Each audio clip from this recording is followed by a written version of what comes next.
¿Qué tal? ¿Cómo están? Bienvenidos a Agenda Económica, última edición AM de esta semana. Gracias por acompañarnos a esta hora, 8:02, iniciando este día viernes 11 de junio con las informaciones más importantes para arrancar este nuevo día. Y vamos a ir de inmediato a revisar nuestro resumen de noticias para contarles detalles de los temas más relevantes, los que van a marcar pauta esta jornada.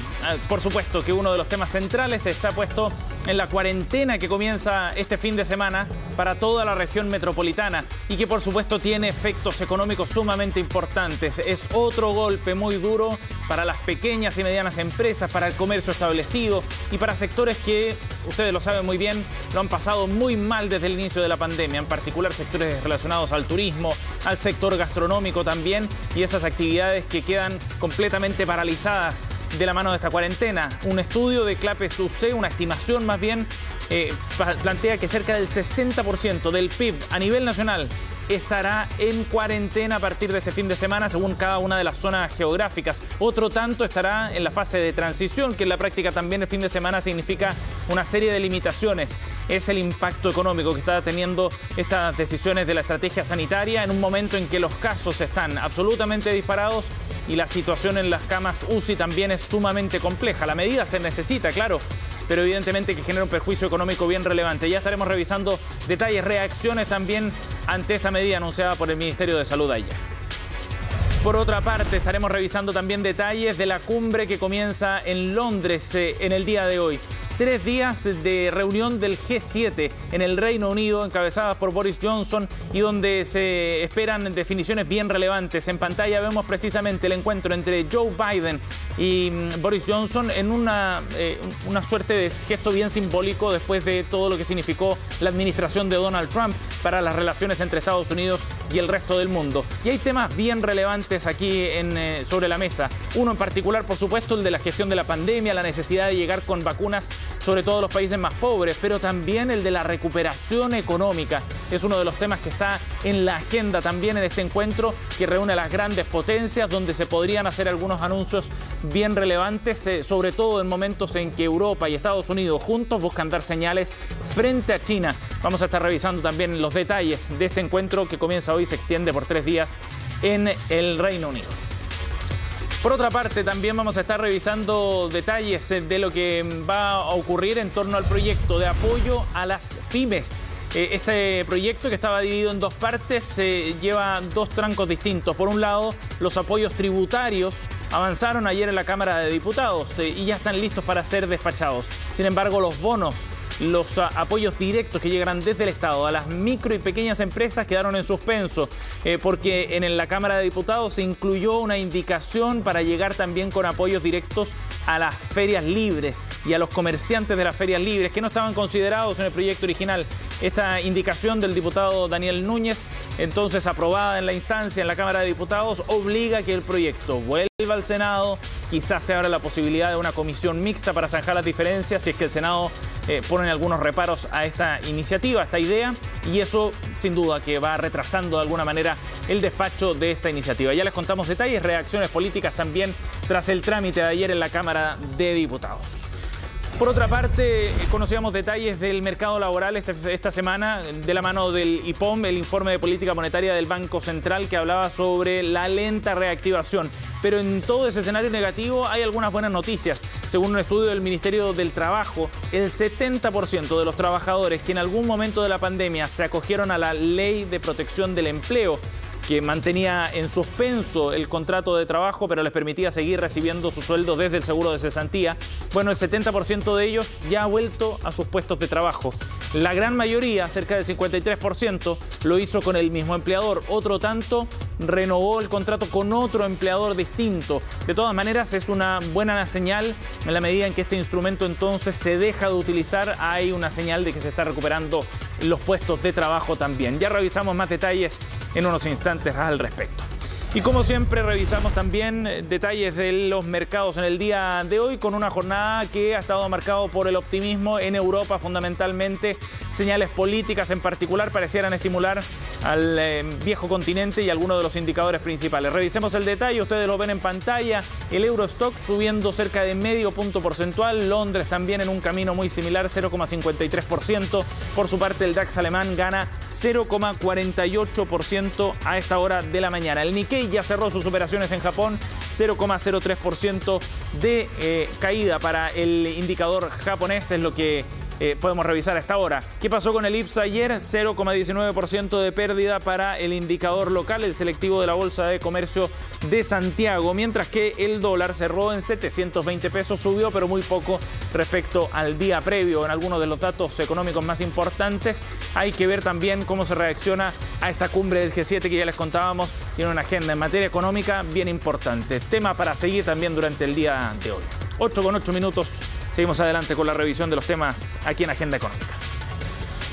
Bien, vamos a conversar sobre un tema que ha generado mucha controversia desde el punto de vista político y que el Banco Central puso sobre la mesa también desde una perspectiva más técnica. ¿Qué pasaría si es que se realiza un retiro total de los fondos previsionales? Esa es la pregunta que queda planteada después de esta idea que ha surgido tanto desde la oposición como en el oficialismo. Mario Marcel fue bien categórico, dijo, se retrocedería 100 años en seguridad social en nuestro país si es que se llegara a concretar una idea de ese tipo. Pero no solo significarían peores pensiones, sino también habría muchísimos efectos financieros que quizás no están puestos sobre la mesa a la hora de discutir esta iniciativa. Créditos hipotecarios, por ejemplo, muchísimo más caros y para algunos sencillamente inaccesibles. Revisemos detalles en la nota de Estefanía Bustamante. Lo que era impensado hace algunos meses hoy ya está en el Congreso. 3 proyectos que a grandes rasgos tienen el mismo objetivo, retirar el 100% de los fondos previsionales. Pero ¿realmente se están considerando las consecuencias? Significaría retroceder 100 años en el desarrollo de la seguridad social en Chile. Lapidaria advertencia del Banco Central, que según su análisis implicaría volver a una época en donde las personas deben buscar por su cuenta la forma de financiar su vejez. Eso sumándole a que hoy el 18% de la población es mayor de 60 años. La seguridad social debe ser obligatoria porque de otra manera las personas no ahorramos. Si no hay recursos para la pensión, la única certeza en la vejez va a ser la miseria. Pero no solo se trata de los ahorros, sino que también de las consecuencias para el mercado de capitales local, en caso de terminar con un sistema de capitalización individual que hoy maneja cerca de 160.000 millones de dólares. Liquidar activos por esas magnitudes, en primer lugar, no existe otro agente que esté en condiciones de comprarlo. Son montos muy relevantes que un mercado como el chileno, que es más bien pequeño en el ámbito internacional, no es capaz de absorber rápido. Hay gente que se quiere endeudar para comprar un bien durable, para comprar un auto, para comprar una casa, les va a ser imposible hacerlo. Liquidación de activos que según el Banco Central también podría causar un choque económico en los créditos hipotecarios, el financiamiento fiscal y de proyectos de inversión a largo plazo. No habría fuente de financiamiento para cosas que hoy día son habituales, como el crédito hipotecario. ¿Pero por qué se acabarían los créditos hipotecarios? Porque no habrían suficientes fondos que pudieran estar interesados en comprar estos instrumentos y que son los que en definitiva permiten que los flujos de recursos lleguen al banco para que el banco los pueda prestar. Y aunque se trata de eventuales consecuencias, lo cierto es que basta con anunciar un retiro total de fondos para que la bolsa caiga, algo que a largo plazo afectará directamente a las cuentas individuales. Así es posible que incluso antes de que se permitiera el retiro de 100% de los fondos se registraría ya una caída en el valor de los ahorros. Uno va a ver su saldo y posteriormente cuando la administradora le tenga que pagar va a tener un valor ínfimo, porque cuando todo se vende, poca gente quiere comprar. Abriría dudas o abre dudas respecto a cómo se va a financiar las pensiones a futuro y eso naturalmente se reflejaría en un premio por riesgo mucho más alto para la economía chilena. Varias son las advertencias ante una idea que promete un retiro del 100% sin trampas ni letra chica, pero que según los expertos puede generar más de una consecuencia. Bien, 8:12. Vamos a ir a otro tema para revisar detalles de la discusión en el Congreso, en la Cámara de Diputados en particular, de este paquete de medidas de apoyo a las micro y pequeñas empresas. Iba por dos carriles distintos. Uno ya fue aprobado, listo para ser ley. El otro queda pendiente. Lo que fue aprobado fueron todas las medidas de alivio tributario para las pequeñas y medianas empresas que recibirán entonces una serie de beneficios, entre ellos, por ejemplo, una reducción transitoria en la tasa de interés penal por la mora en el pago de todo tipo de impuestos y contribuciones, la extensión de la vigencia de las patentes provisorias, por ejemplo. También eso llegará directamente a las micro y pequeñas empresas. Habrá un reembolso del remanente acumulado del IVA como crédito fiscal con un tope máximo de 2 millones de pesos, con condiciones bien mínimas además para poder acceder a este tipo de beneficios. Son algunos de los titulares de los puntos más relevantes que quedaron entonces aprobados ayer en la Cámara de Diputados, listos para su despacho. ¿Qué es lo que queda pendiente entonces? Este paquete de medidas, recuerden que incluía también un bono directo de 1 millón de pesos para las micro y pequeñas empresas, bajo condiciones que son bien básicas, el tener a una persona contratada o pertenecer a alguno de los sectores más afectados por la crisis económica hasta ahora. Pero este proyecto volvió al Senado, es decir, va a un tercer trámite. ¿Por qué? Porque se incluyó una indicación en particular para los feriantes. Ampliar ese bono para los feriantes es lo que planteó el diputado del Partido Comunista Daniel Núñez. Fue aprobado esto con 97 apoyos, de tal manera que queda pendiente esa indicación. Como se hizo un cambio al proyecto, obliga a que esto vuelva al Senado. No se descarta la posibilidad incluso de una comisión mixta. Lamentablemente eso alargaría un poco todo el proceso de aprobación y de llegada de esos recursos a las pymes. Lo que quedó claro es que el universo además se amplía también. 820.000 empresas se verían beneficiadas por esta iniciativa. Escuchemos reacciones políticas de Manuel Monsalve, diputado del Partido Socialista, también del ministro de Hacienda, Rodrigo Cerda. ¿Cuál fue el debate que lo lleva a tercer trámite? Que había sectores que por su informalidad quedaban fuera, pero evidentemente son microempresas, son personas que se dedican a actividad económica. Y había sectores muy golpeados por la pandemia que quedaban fuera de los beneficios. Lamentablemente, el gobierno no los quiso incorporar en este trámite y hemos llegado, por lo tanto, a aprobar una indicación que va a tener que ser zanjada en tercer trámite en el Senado. ¿Cuál es el llamado? Al presidente de la República, que no deja a nadie fuera de los beneficios de este proyecto que es para micro y pequeños empresarios. Efectivamente, este es un proyecto para pymes, ¿no es cierto? Y por lo tanto se necesita iniciación de actividades, pero los que no estuvieran con iniciación de actividades íbamos a tener programas especiales a través de Cercotec. Eso es lo que permitiría avanzar rápido y no tener que esperar en la promulgación. Pero bueno, lamentablemente no se aprobó esa idea y vamos a tener que seguir conversando. Como le digo, este no es un tema de materia de gasto, porque en la práctica nosotros ya teníamos considerado eso a través de estos programas Cercotec. Bien, vamos a otro tema. Cuarentena para toda la región metropolitana. Eso fue lo que decidió el Ministerio de Salud, anunciado este jueves, y eso tiene, por supuesto, una serie de consecuencias. Ha habido reacciones respecto a lo que significa este proceso en la estrategia sanitaria por el impacto económico precisamente. 60% del PIB a nivel nacional queda bajo la cuarentena, según lo que analiza Clapes UC y publica hoy día el diario El Mercurio. Por supuesto que esto lleva a un efecto económico bien relevante, sobre todo para los sectores comerciales que no pueden operar bajo esta modalidad, entre ellos sectores gastronómicos, por ejemplo, algunos sectores comerciales también, los que no están acogidos, por ejemplo, a mecanismos de delivery, fundamentalmente, verán un impacto también respecto a este tema. Hay además un 31% del PIB de la producción nacional que queda en la fase 2, es decir, también tiene una serie de restricciones. Todo ese escenario configura, por supuesto, un nuevo golpe para estos sectores económicos. Hubo reacciones desde Fedetur, por ejemplo, donde han planteado que la reactivación se sigue demorando, que ya hay menos alternativas para echar mano y poder paliar los efectos, sobre todo desde el punto de vista de los flujos de caja, que están, lo sabemos, muy restringidos para algunos sectores desde hace largo tiempo. En la Cámara Nacional de Comercio, Ricardo Meues planteaba que con mucha preocupación se estaba recibiendo estas medidas, que en dejar todas las comunas en cuarentena. Ha habido además, ojo, con una ofensiva política desde la UDI de crítica directa a esta medida también. Aseguran que esto va a perjudicar nuevamente a las pequeñas y medianas empresas, a muchos sectores económicos y que además está atentando contra las libertades de los ciudadanos. Ojo con ese debate que se abre en el seno del gobierno además. Y ojo con el impacto económico también que esto pueda tener, aunque el Banco Central ha planteado que la economía chilena en general está mucho mejor adaptada para enfrentar este tipo de medidas con el aprendizaje que se ha alcanzado desde el inicio de la pandemia. Bien, vamos a ir a otro tema, 8:17. A esta hora ha comenzado ya la cumbre del G7, de las 7 grandes potencias económicas que se reúnen en el Reino Unido.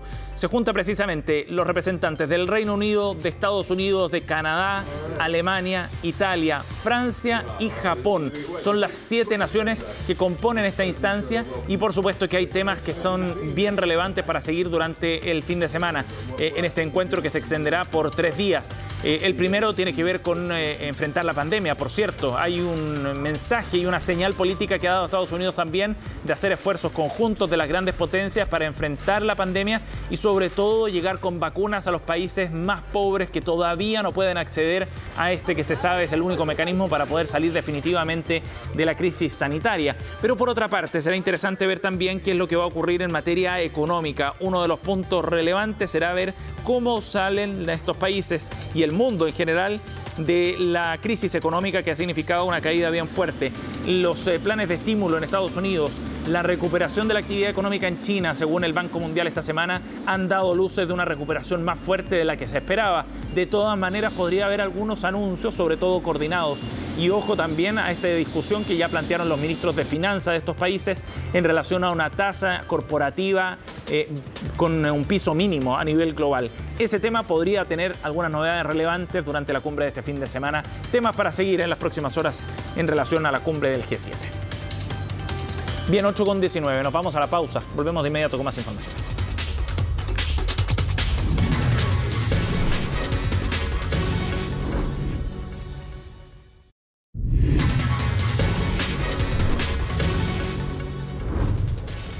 Bien, estamos de vuelta en Agenda Económica para abordar un tema interesante que involucra nuevamente al sector portuario, que ha sido protagonista de una serie de conflictos en el inicio de este año. Recordarán ustedes uno que tuvieron, por ejemplo, con las importadoras de vehículos en nuestro país y una serie de retrasos también que involucraba a ese sector y con acusaciones directas de lado y lado. Pues bien, ahora surge otro conflicto, esta vez desde los sectores de transporte terrestre. Los camioneros acusan posición dominante de parte de las navieras en el transporte de última milla. Estamos en contacto hasta ahora con Sergio Pérez, el presidente de la Confederación Nacional de Transporte de Carga, para abordar este tema. ¿Cómo está, Sergio? Buenos días.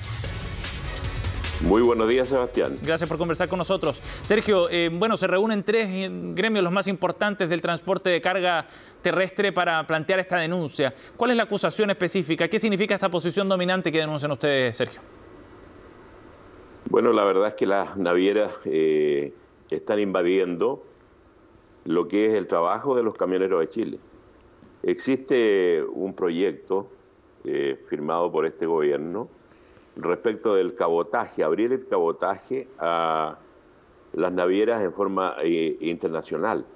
Y eso es atentatorio, en primer lugar, por la seguridad del país. Segundo, por la actividad naviera nacional, pero particularmente nosotros reclamamos porque las navieras se quieren apropiar de lo que es el transporte, particularmente a la última milla. Sergio, y hoy día están licitando actividades del transporte en la zona minera, entonces no tiene límite esto, y por eso es que nosotros, las 3 organizaciones más importantes de la industria del transporte de carga por carretera en Chile, tenemos la obligación de defender a nuestros asociados y la actividad nacional, Sergio, que es lo más importante. ¿Sí?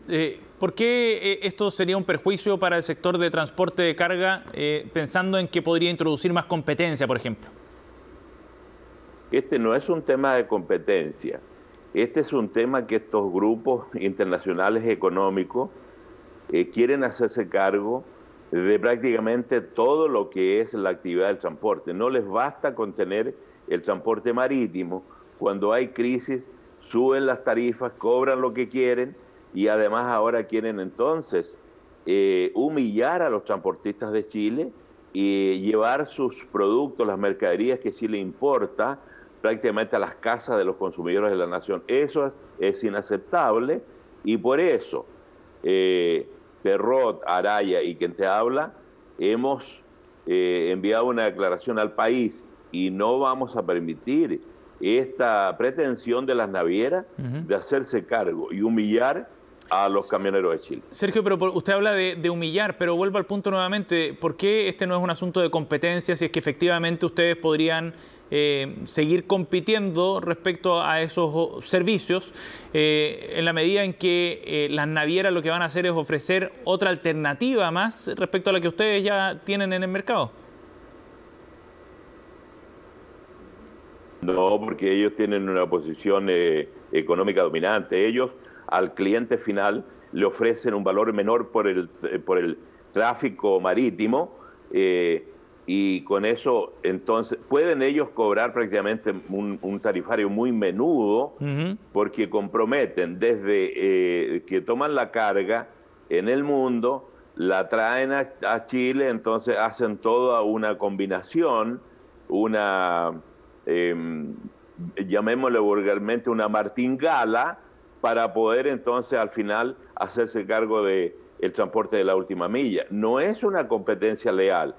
Si compitiéramos licitando y que ellos fueran transparentes en los tarifarios que cobran vía marítima y entonces no tengan ese compromiso, que es una economía que ha dado muchos malos resultados. Es un problema que tenemos nosotros a nivel nacional también. Sergio, ¿y ustedes han visto ya algunas señales? Ustedes hablan de una guerra de precios. ¿Ustedes han visto ya algunas maniobras de este tipo? ¿Nos podría dar algunos ejemplos, por ejemplo, de lo que está ocurriendo efectivamente?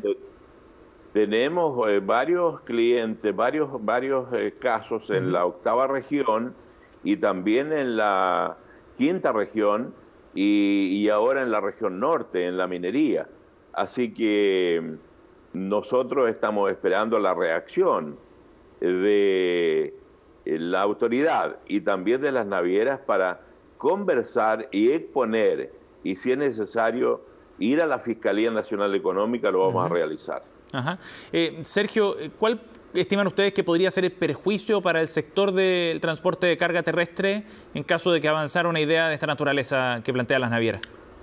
Bueno, el transporte de carga terrestre en Chile tiene una importancia porque representamos el 5% del PIB, damos trabajo directo a más de 200.000 personas y considerando los trabajos indirectos, el trabajo que nosotros realizamos en Chile o damos en Chile, llegamos prácticamente a 1 millón de trabajadores, mujeres y hombres, que vivimos de esta noble actividad del transporte. Ustedes saben que Chile, por su geografía, tiene una importancia, la industria del transporte fundamental, una actividad estratégica, y nosotros hemos colaborado desde siempre en el desarrollo de la nación y por lo tanto tenemos que defender esta actividad. Bien. Nosotros no es que estemos contra la competencia, muy por el contrario, nos encanta la competencia, pero en condiciones igualitarias.